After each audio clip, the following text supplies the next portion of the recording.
TikToks on any of these, but I'm sure you guys remember this period of time where people would go to the grocery stores and then touch the fruits, or they would take them home and then they would like molest the fruits and vegetables and be like, as you can see, this is clearly made out of plastic, like these people. Legally sold in supermarkets and fed to your children. People have discovered that several organic blueberries unknowingly fed to babies are extremely poisonous. These blueberries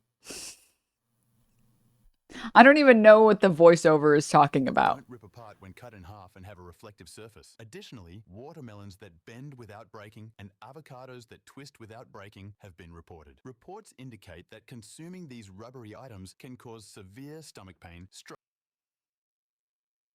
I like how this video is just like spreading misinfo. stomach blockage, and fatal diseases. Many Just spreading misinfo. or lab made. Terrifying. Ah, lab made. That's how you know that it's bad when it's lab made. Yeah. Breaking news, plants can bend. And there's a really good video from that one lady who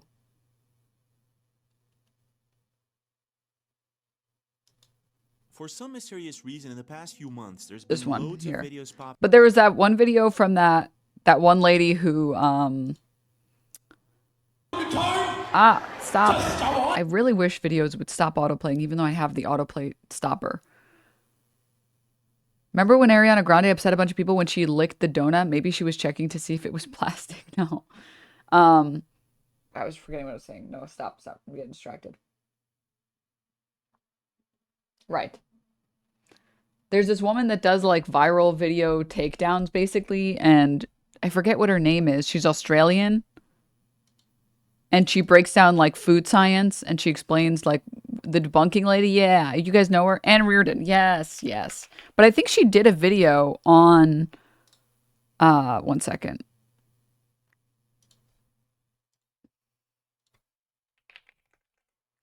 I think she did a video on this, like fake fruits and vegetables.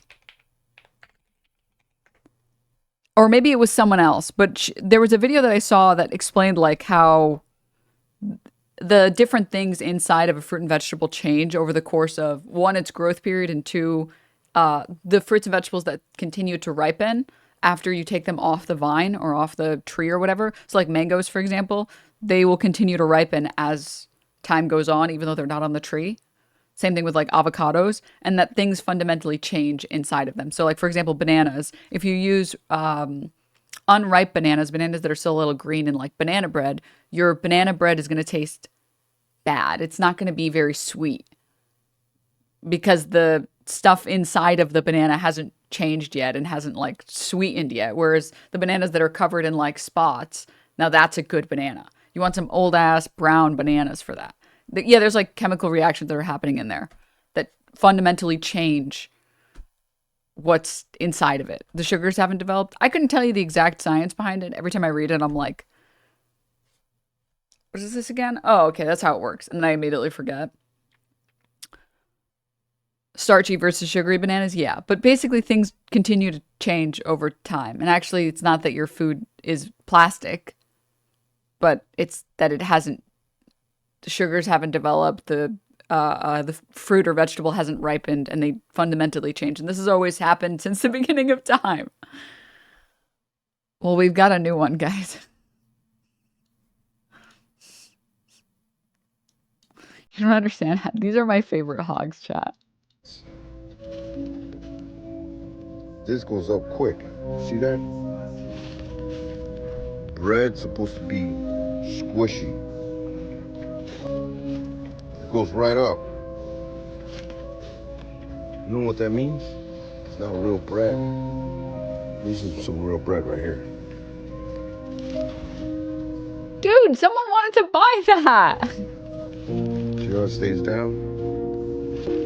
Stop! Try another one. Let's try bimbo. Try bimbo. Look how it goes up. It's like foam. Stop molesting the bread! Plastic. Crazy, huh? Let's try the Wonder Bread. Oh, crazy. This one stays down. This is real bread right here. Wonder Bread is real bread.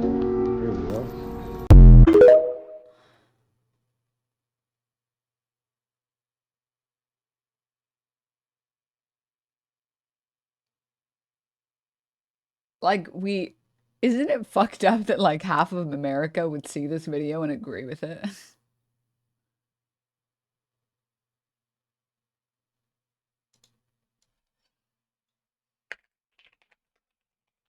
Isn't it fucked up? This is like, for example, a good Anne Reardon video on like how I was food going science to agree is. with how that IS shitty bread, but then he gave Wonder Bread the pass, so fuck him.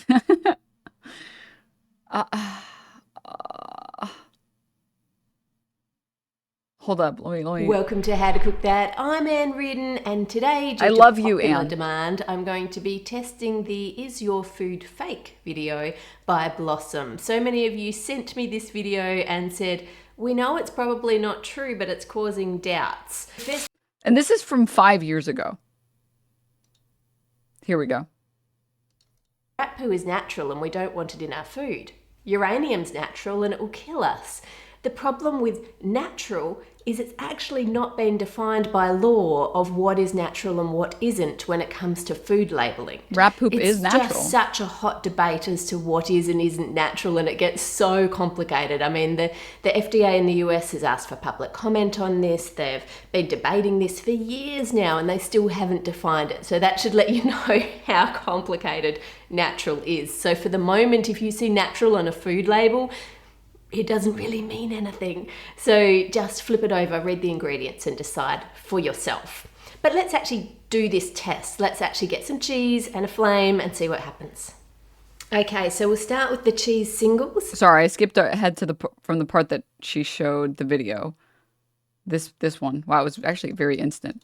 Not true, but it's causing doubts. First up, we have cheese. They have processed cheese with chemicals is difficult to melt, and natural cheese melts. Now, there are a couple of things to look at in this video. Number one is the wording, processed with chemicals. And then you can see she plays it. She shows that like, actually, no, it has everything to do with like fat content in a cheese. That's what makes some cheeses melt more quickly, and that's what makes other cheeses not melt as quickly. Also, there are additives in like Kraft single cheeses to make them more meltable.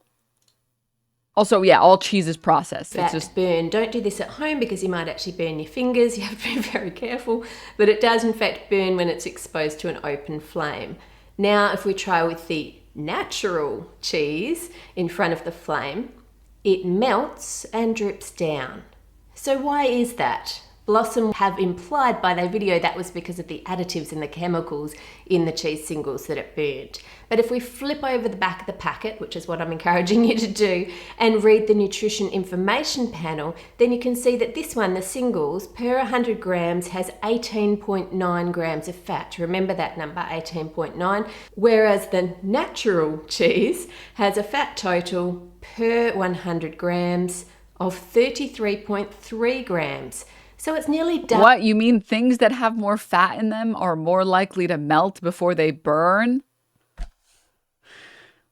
Shocking, I know. Double the amount of fat in one cheese versus the other. And it's the amount of fat that allows it to melt and is allowing that cheese just to flow over each other and just drip down. So the video really should look like this. Low-fat cheese burns under an open flame. High-fat cheese melts and drips down under an open flame.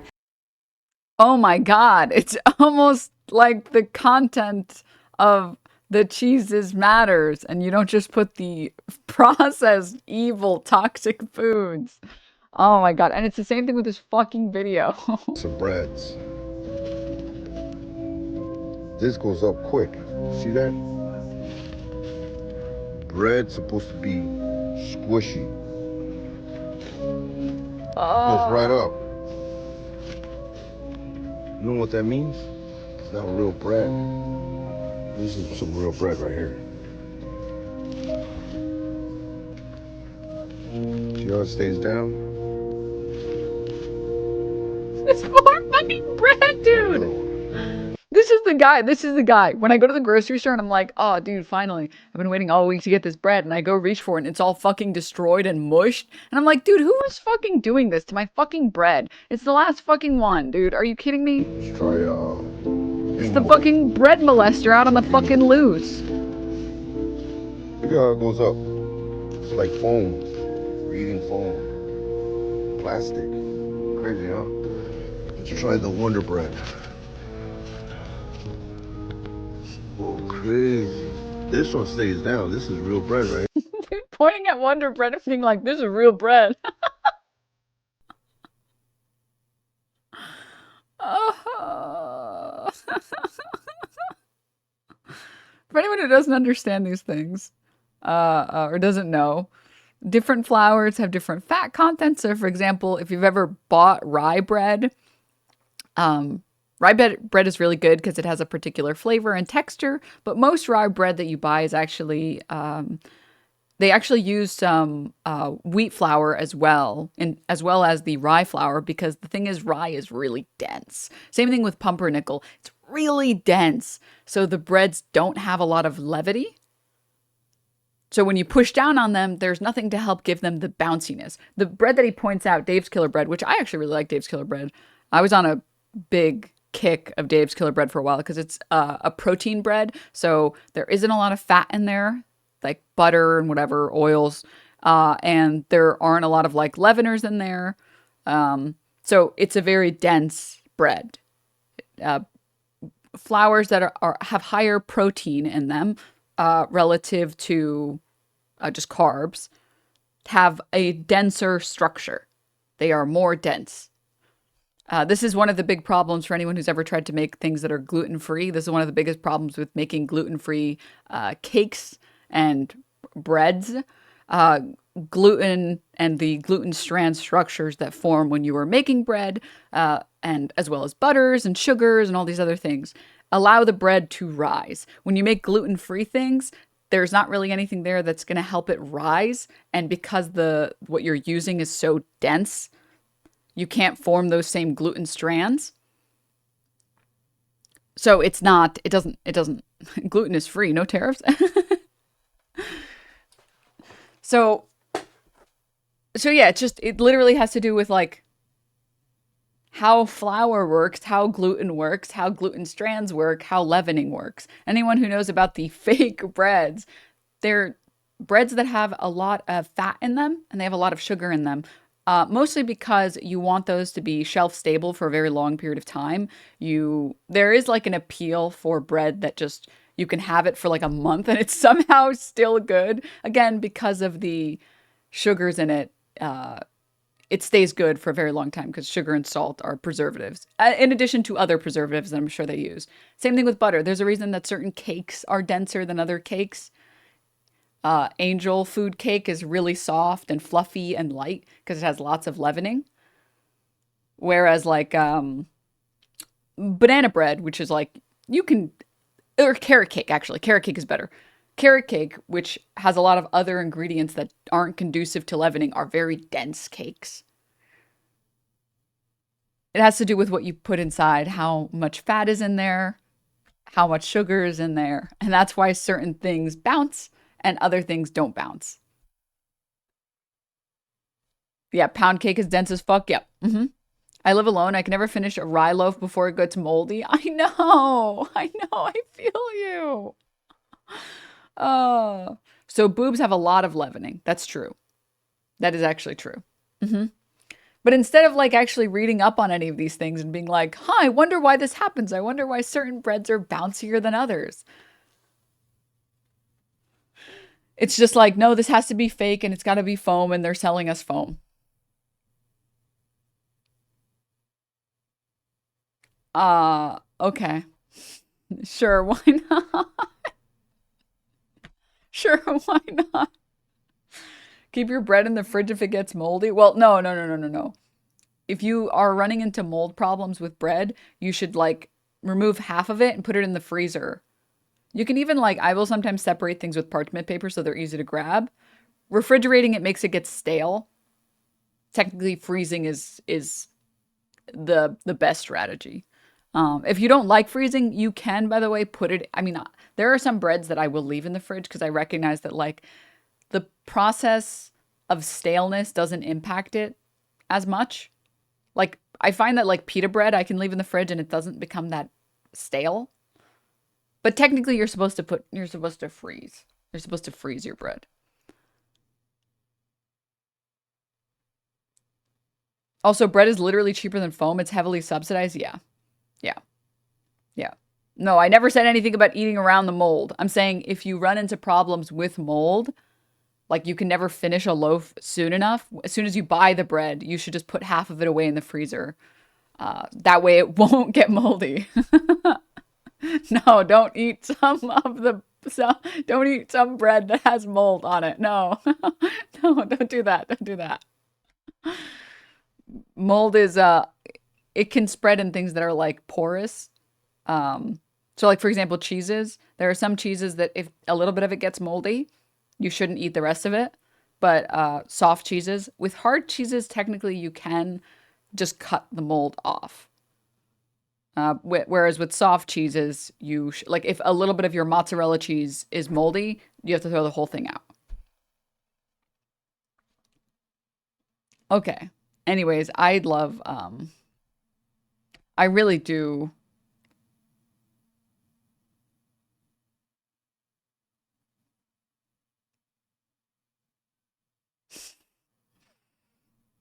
Sorry.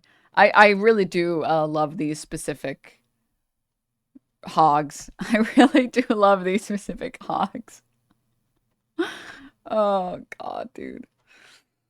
All right. All right. Now.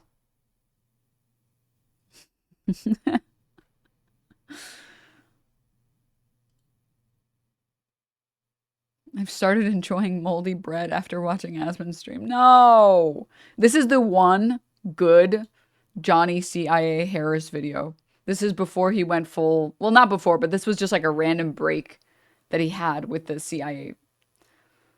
This is a pretty decent video. It just talks about the difference between like bakeries that are in Europe versus bread that's in the US. And it's not that you can't go to a bakery in the US. There's lots of bakeries in the US, especially if you live in a major city. But it's just the way that the bread is made is different because you want people to have access to different types of bread. Like, I will be honest, if you're making like oh, Wormy. Wormy. What are you looking at, Wormy? If you're making a like a PB&J, I feel like bad bread, like Wonder Bread works better.